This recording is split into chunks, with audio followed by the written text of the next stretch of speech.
Every job has a purpose. Every career has a story. And every great business is built by passionate people. Mind your job. This is episode 25 of Mind Your Job with Sari and Samara. Today we're going to talk about something that's very near and dear to my heart, which is the building process. We're going to be talking to Jeremy Bartlett from Thrive Architecture. He's going to walk us through the process, but first, a shameless plug for a book that's not in front of me. We wrote a book about how to develop and build your own practice called Painless. It gives you a lot of really critical information that you're going to need ahead of time to develop and build your own new practice. But Sam, take it away. Hi, hello. Hi, Jeremy. It's so nice to see you. Hi. So, as the podcast viewers, listeners know, I come from the recruiting industry. So the whole build out importance of a good floor plan, nuts and bolts frame to the whole finished thing is brand new information to me. I don't quite, I'm still learning about it myself. So what is your background a little bit and how does that relate to what Sari does in building out dental practices? Yeah, I mean, my overview, I guess, in a nutshell, I'm a licensed architect. Practiced for over 26 years. Have a firm called Thrive Architects. We're located basically throughout Wisconsin. We have multiple offices. And yeah, what we do is we like to start with a client and take them through that initial process from programming all the way through design completion and deliver them a successful office.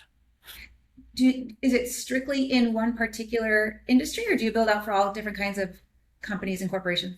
We do build out for a lot of different companies and corporations. Mhm. We do have some specialties. Yeah. Yeah. So So, senior care and religious and dental are our three main areas that we do work in. oh, that's interesting. Okay. So, I'm just going to kind of bounce around and ask you this one. So, dental anxiety is a real thing. People walk into the dentist's office and they are just nervous for a variety of reasons. How does the flow of architecture, how does your design partner with the dentist to create an atmosphere of tranquility? Yeah, it's a great question. We start when you come in the front door, right? You come in the lobby, you want something that's welcoming, soothing, home-like, Right. good, good decoration, good lighting, good features there. Uh, and then obviously someone to greet you is important. Um, That's so we always build around the reception and administrative areas. yeah. But we don't want to make that lobby set up so that everyone stays sitting out there, right? We know what the Right. goal is to bring them through the space. So Right. Well, and how do you balance that open, airy feel? It's open, it's airy, it's inviting, not claustrophobic, but how do you balance that with the need for privacy and smaller rooms for the actual procedures? How do you make that flow? yeah, if we have the opportunity to have connection to the outdoors in a private setting, that's what we prefer. But that isn't always the case. I mean, we've done dental offices, like major metropolitan areas, together. Even we've done these right down on the street level, right, Wait. with full glass, full storefront glass, and so there's techniques. Windows can be blacked out a little bit and still provide like the upper Sure. portion of the window is a nice way to connect to the outdoors, but create that privacy for the indoors still. It's interesting, Sam, because Jeremy and I have probably done, I don't know, what have we done? 30 projects together at I least. would I would guess, yeah, So definitely. we've sometimes will sit in a space and absolutely the owner who is going to own the space is saying, I don't want to put a lot of money in this space. They want like us to value engineer everything that we possibly can. And they're like, it's okay. My patients aren't going to mind a 6 foot cross from here to here with two cabinets there that are 18 inches sticking out. And we're looking at the guy and we're like, we're redoing this room. Right. We're Yeah. adding it, we're adding it, we're gonna Right. add it to what we already have and we're gonna cut the rooms differently now. And they're like, you're gonna what? And they you can just see the cash register going in their mind. And I think like one of the things Jeremy does really well is you do really well at value engineering some of the spaces that we already have. But when we have like a blank canvas, that's like our favorite because we can figure out what the configuration is going to look like. It's a much different feel. So what do you think is like the single biggest misconception that a practice owner is going to have about the value of the architecture and how it relates to their ROI? Whew. Well, that's a good question, and it's a pretty common question that we face throughout all the work that we do. Mhm. I think that perhaps the most undervalued portion, I guess, would be the flow and the layout of the space in the end. You know, if you don't really work with a professional that's been doing this for a long time and has numerous offices under their belt, they may not know exactly how to lay that out and efficiently. Like, can you imagine like having your X-ray towards the back of the space and then setting your patients to the back and then bringing them all the way back up to the front and Right. For you know, traffic pattern.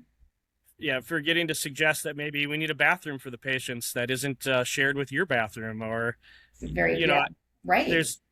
there's a million details. So having someone that's been through that process and that can kind of carry you through, I think, is worth every penny, right?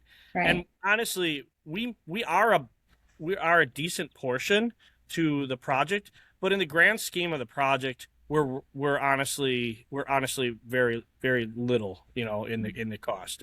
You know, if you Right. put it out to the construction side of it or even the operations side, we're very little cost.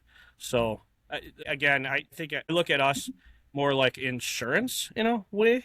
You know, we're ensuring your success. You're hiring a professional that ensures your success. So when you, in that sense, success is it comes together for a lot of different reasons, right? I mean, there's the architecture and floor plan, there's the way that they run their business, but there's also the culture piece. And what I think is interesting that I didn't realize until I was kind of doing some research myself is that all of this feeds into, or it starts with the architecture, because when somebody's looking at wanting a collaborative work environment and work-life balance and just you also have to have a space that's designated for the staff for timeouts and breaks and make sure that they have a space to rest as well while they're in there. Has that come up more and more for you when you're building out? I mean, it's always part of the discussion. I would say that I've actually seen a trend towards less of that space available. Really? Yeah. Yeah, Okay. yeah, It's well, it's a breeding ground Oh, when you have a large space for people to congregate during breaks for negative office vibes and the one person saying something, it's a toxic. interesting. It's the proverbial like water cooler station. It is actually. Literally. And when you're building a dental practice, this isn't Epic or Northwestern Mutual or Baird. It's like, get it done as fast as you can for me with the least amount of time holdover. And I don't want a lot of extra space that I have to manage and pay for. They have to pay for that. And it's not considered productive space when your dollars per square foot that you're trying to achieve and what you can make in a space is somewhere about $500 to $1,000 per square foot. And now you've added this space that's it's not productive. Nice. yeah. Right. Yeah, exactly. There is still that you need somewhere for the staff to at least have a drop zone. You know, they need to be able to have a drop zone and maybe make a lunch. You know, I mean, at a base minimum, that's I think a necessity. If in a medical practice, you're moving so much as an employee, like there's nowhere to move and nowhere to go. Do you agree? Like you're in your clinical room if you're an NP, an MA, a PA, an RDH, a dental assistant, you're in a clinical room, I would say, most of your day. Even Yeah, if you have a lunch and you don't go over for lunch, chances are you're probably cleaning your clinical chair and you're leaving that office for 15 or 20 minutes, running to whatever fast food location you came to grab something, eating it on the way back, and then going back to your clinical room. Got it. yeah. I was gonna say the little egg here is doctors really love to have that back door that they can get out of their space where they don't have to go It's, past the no, it's so patients. true. Yeah. There, there's a thing about doctors, about people watching doctors coming in and out of their office. So a lot of doctors will have a back, well, they have to have a back door anyway for code, but Yeah. they like to come in and out of their back door. They like to run to their car. So, okay. So then let's say somebody is looking to buy, lease a space, whatever it is. It's an already standing building. What are hidden red flags that they should be looking for that won't be conducive or can't be fixed or need to be addressed immediately in a standing situation? Well, one of the things that I like to look at first is how accessible we are to the plumbing and electrical. Every chair, every room is going to have a bunch of things brought to it, right? And so it's great when it has an open basement. We can just run stuff free and clear. We love that. Yeah. Yeah. And Yeah. then, the next best thing is to just have a single story slab on grade. You can at least cut the floor. Probably the worst case is some sort of precast building where you have to be selective about where you're going to drill holes, and now you're working over possibly another tenant and disrupting their space. Those are the probably most complex buildings. You and I have done so many projects together. Do you think that when you and I get an open basement that we're doing like the happiest of happy dances? I think we mention it every time. I think See, like I think Sam doesn't understand this because I'm gonna make her come with us to do one of our site analysis when we're like looking with a client. One of the things that Jeremy and I will sort of like crack up about is dental is one of the hardest things for the size that it is to do build out because there's so many things that are allocated to when you're looking at the space that are you take into account air, vac, hose, plumbing, electric, low voltage IT, all that stuff has to be bundled and it has to be put in conduit and it either has to go up above or down below. And sometimes it doesn't always make sense. Sometimes vac does not work up above. You can't take it through the ceiling because it needs to run through a single channel. It can't run with anything else. And if it's kinked at all, well, now you've got a doctor that can't suction your mouth out because that's what vac does. Ew. Right. So Jeremy and I will sit and we will collaborate and talk for hours about how lucky we are with some clients. Yeah. And we're like, oh my God, open basement. I can't imagine part of the conversation is, okay, where does the spit go? But that's like a normal conversation over here. Isn't that a conversation? How are we stringing vac and air? it's a normal conversation, but we don't exactly say, "Hey, where does the spit go every day?" Or put that in my vernacular now. But people like don't understand. There's like so much that goes into the evolving of mechanicals in a dental office that it's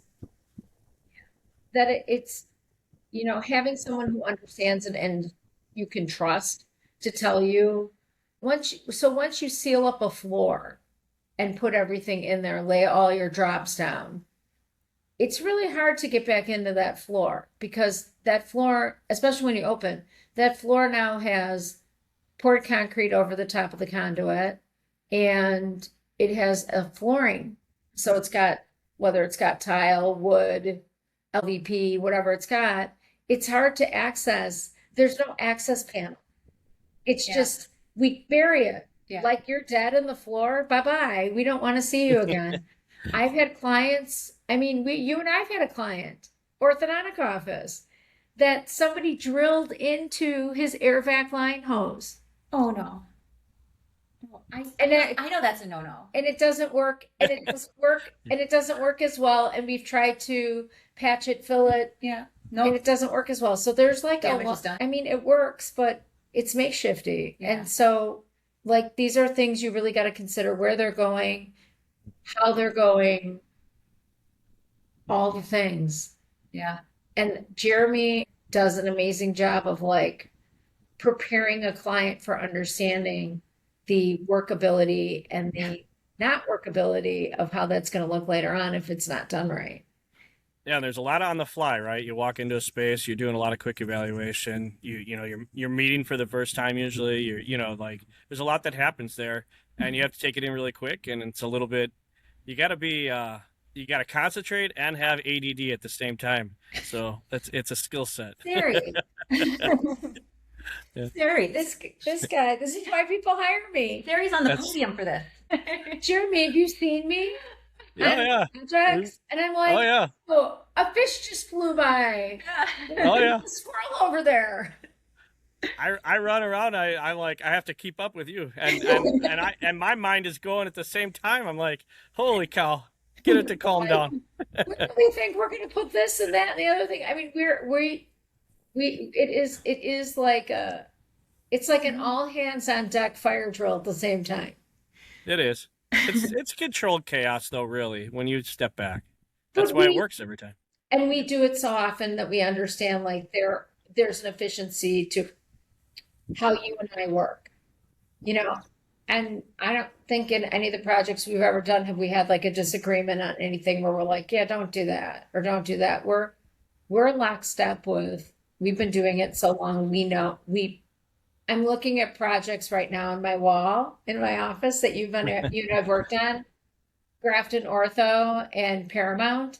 And I'm thinking to myself, oh my God, those projects both went off without a hitch. Sorry about that. No worries. Okay. If you were to have a say in color palette, what is your most favorite color palette, and which color do you think should never be a part of dentist ever again? That's interesting. I let Sari do a lot of that. She really does a lot of the color selections. We have interiors in our office too, and I obviously I play around a little bit with colors, right? Mhm. But trends are trends. You can't get away from some of that, and everyone has different ideas. We're very big on response to client and working with what they want to see, what they like. Usually there's some inspiration or some mindset. We'll have them do They're in the space. Yeah. When we leave, they're in the space every day. They gotta love what they're living in. I love what they're living in, but they have to understand that their patients, like back to the original question, is like, how do you Sure. design it so that there's no anxiety? They may love a certain color, but you're like, oh, that's really not psychologically a good idea. Red never comes up in conversation. Yeah, I was gonna say, Do you think, have we done anything with red? There's only No. one office I know that has red. It's Two Malari's office. You and I didn't do it in Brookfield. He's a cardiologist, interventional cardiologist, and his lettering's red. Everything about him is red. And it's beautiful, but nobody in dental would use red Mhm. because the color of blood is right. Yeah.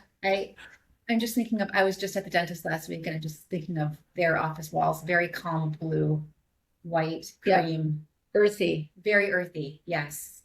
They want you to think Yeah. that you're at a spa. Earthy and like modern, like finishing. But I'm doing an office right now that is doing parrot green. Oh, And it's a kid's office, so it'll be Okay. really cute. But yeah, I can see what that'd be. I even more think fun.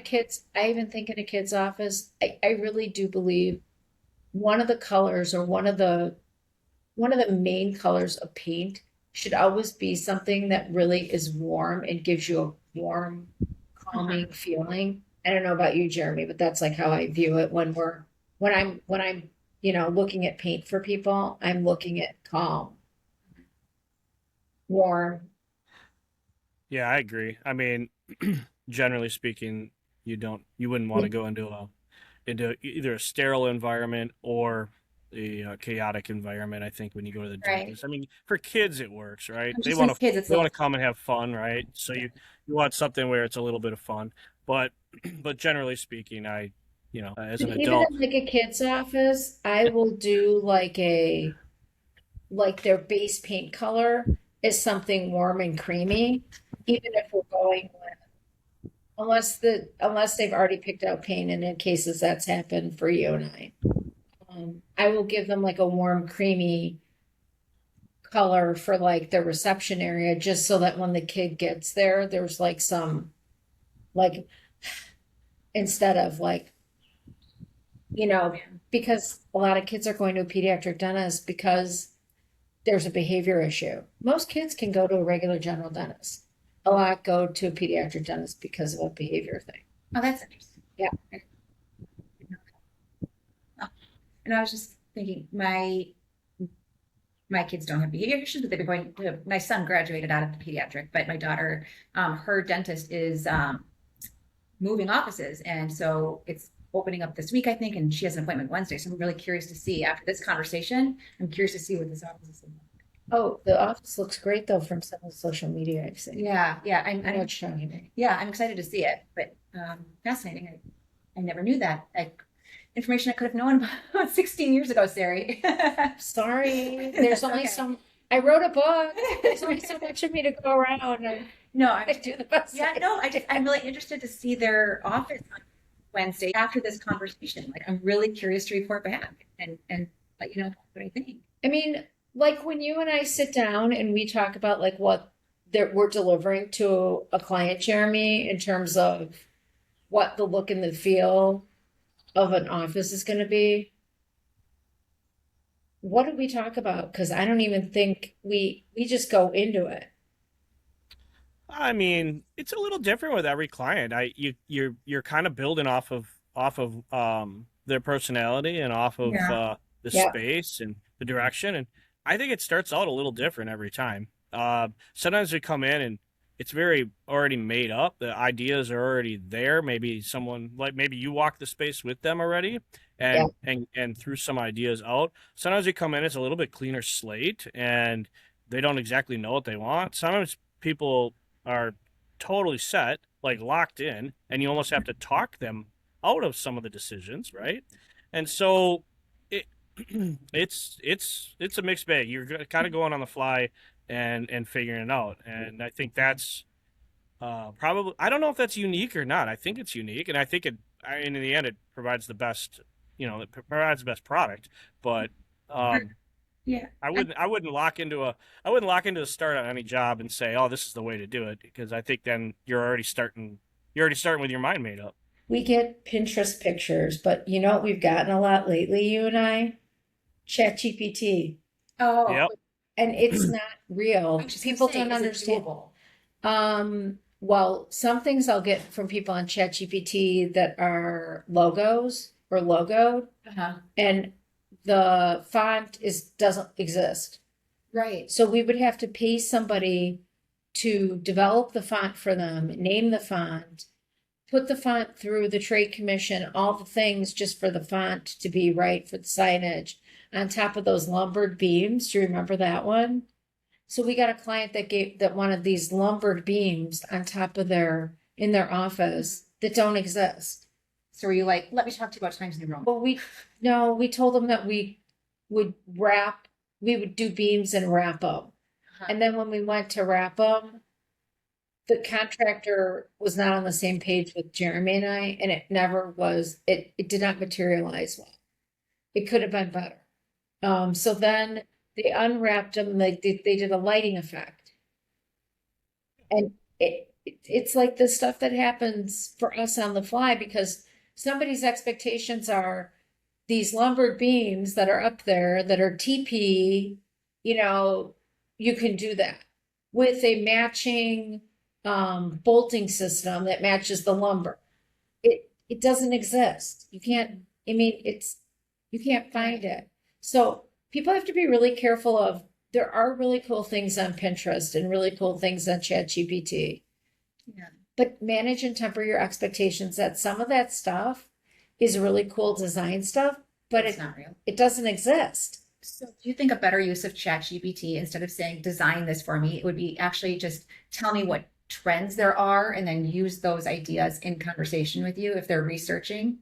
Like, don't ask for the actual designs, but ask for trends or ideas so that they can come to the table with you and Jeremy and you can create something together that makes sense. Why are you hiring people that live and work in design all day long and see everything and know what's functionality is possible and know what can get sourced? And then you're going to go use something that is completely fictional to try to tell you what to do. Do you agree, Jeremy? It's like you're I paying us, and do. asking us, and we're professionals, is what we do. It's like, here, it's like if I went to the veterinarian to have my crown dug out of my tooth. Interesting. Okay. Why are Yeah. you asking a computer to tell you what is going to work for you when you don't know the bioavailability of anything that you're sourcing through this AI thing that has every possible thing loaded into it to give you an answer? So one of the reasons I want to do this podcast is if you are doing a new practice, consult the professionals. We're reasonably priced. We want to help you. We're going to make your practice sustainable and beautiful. And we know what's going to work for you the best. And we'll work with you on what your personal style is. But like I always tell people, I should have been an industrial psychologist because I'm constantly trying to temper somebody's whatever expectations while we're doing something. I asked Jeremy, what do you think? Yeah, I mean, so there's a lot to unpackage there, right? I have a bunch of, I have a lot of thoughts. So yes, I've heard the industrial psychologist many times. I'll start there. The AI thing is the like Chat GPT and all that. It's very interesting. It's totally not where it needs to be. I could give some really good examples. I think where it really does excel, it helps you unsort your mind. So like it'll do a good job of like setting up a basic program. But what I find with every person that brings us that information is it's not correct. You still need someone to look at it and go, is that right or is that wrong? Like I'll give you an example. Maybe it'll say you need a lab that's 120 square feet. Well, how did it come up with that? Don't you ask it that question? Like, where did it come up with 120 square feet? It just found that information off the internet. That doesn't mean it's accurate at all. You maybe need 80 square feet. We need to talk about that. Like, Right. chat can't talk to you enough to get the information it really needs to do that program. So, yeah, there's real And none of it's details. quantifiable. How many dental offices are we scrambling around at the last minute because oops, somebody wasn't marching along with OSHA and didn't listen to me when I said we need to make sure we have an eye wash self-contained in there. That's come up Oh, a couple now we times. have to go, yeah, now we have to go back to the city and ask them if we can add another plumbing fixture because that's a whole thing. You and I always have that problem. How much time is that Yeah.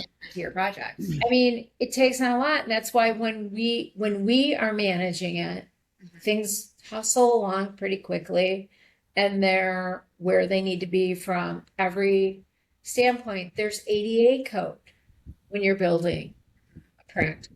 Jeremy could go into that about the 20%. Don't get me started. Yeah, there's a lot. I mean, code is and every day we add more code. I mean, It's fun. you can do design on ChatGPT, but it has to be able to translate to sourcing materials. Does that exist in real life? Can you do that? I mean, you're in a commercial building where your ceiling height is 11 feet, and what you're given is a 14-foot ceiling from ChatGPT with, whatever it's giving you. That doesn't translate. It has to be able to translate, and it's great, but like I said, you wouldn't contact ChatGPT to put the crown in my mouth. Well, You went to school for that.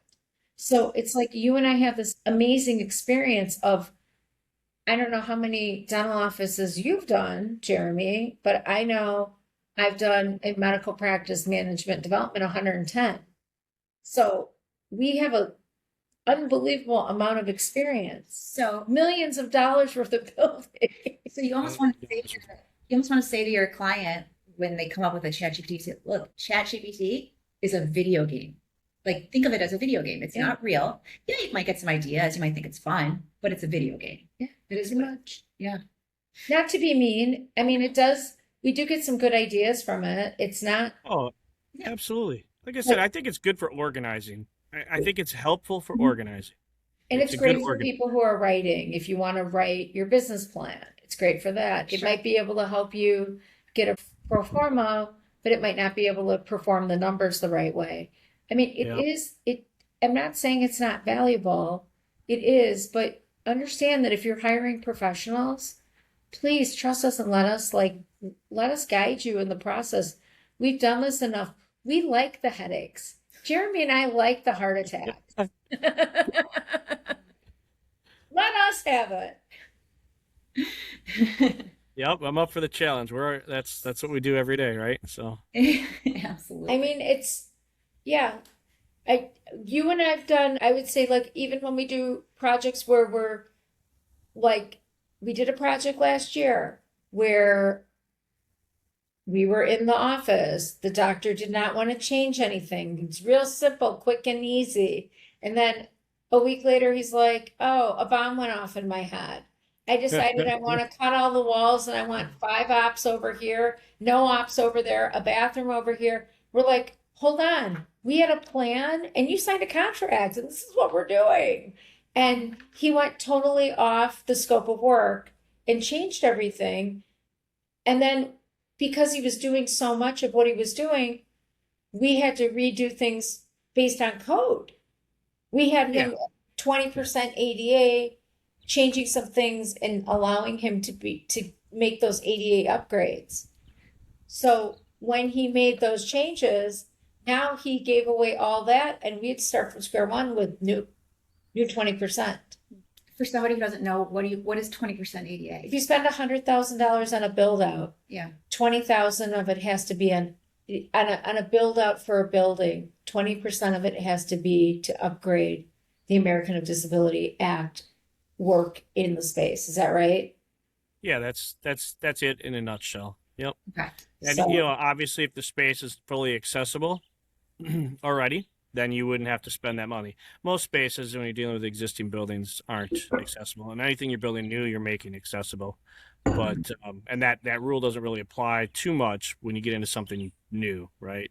But it's when you're dealing with existing spaces that it comes into play. So I look at it two ways. Like a lot of people look at it and go, "Oh my goodness, I have to spend that much," and a lot of times that rule actually works the other way, right? Like an elevator, let's say you're spending $100,000. An elevator costs way more than $20,000. Right. So that is actually allowing you the benefit of not having to put in that elevator, not spending that, making that expense. So, it's half glass full, half glass empty, however you want to look at it that day, depending on what you need. But it's one of those areas where the code allows you that flexibility. Right. So, But it also like makes you have to upgrade your stuff so that if you do have people that are disabled, either working for you or as patients, have the ability to come into your building, get into your building, get into a bathroom in your building without too much of a problem. Is there any sort of financial benefit then to that? So are you able to take some of the 20% that you spent as a write-off then because you're upgrading? Like, not necessarily a write-off. I'd say it's twofold. What the benefit is. I mean, we try to focus on ways that it maximizes the return in the design process, right? Like, okay, we already know we're going to need a bathroom for the patients. Let's put a bathroom up front. Let's make it accessible. That's the benefit to what you're laying out for the space. The other thing that I'd say on the ROI of it, let's say, is anyone who owns a business is subject to the public coming into their space right. and not, let's say they have an accessible need and you aren't able to accommodate that need. Now you could be exposed to the potential of a lawsuit. Well, at least going through this and doing this the right way and meeting the code and having your architect put that together and signing off on it and submitting to the government agencies, now you've checked the boxes. You're free and clear from any sort of legal effort that goes forward later on, right? So there's again, insurance. They don't look at us as insurance, but we are insurance. But it's not even just that. Also, Jeremy, like I look at it like this. If you own your building, you're gonna do a cost segregation because you're smart.